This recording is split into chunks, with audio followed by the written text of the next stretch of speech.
wanahamasishana kufanya mambo yafuatayo.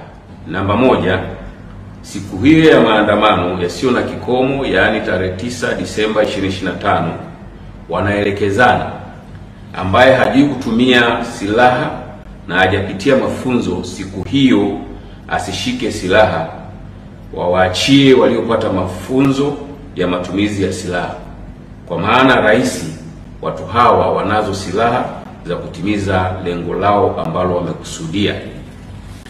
2, kupitia mitandao na klabu mbalimbali za mtandaoni wanahamasishana wahakikishe wanaisimamisha nchi ili kusiwe na shughuli yoyote itakayokuwa inaendelea. 3, pia wahakikishe wanaharibu na kuchoma moto minara yote ya mawasiliano ili nchi nzima ikose mawasiliano. 4, wanahamasishana wahakikishe bandari ya Dar es Salaam haifanyi kazi, kwani watafunga barabara zote za kuingia na kutoka bandarini.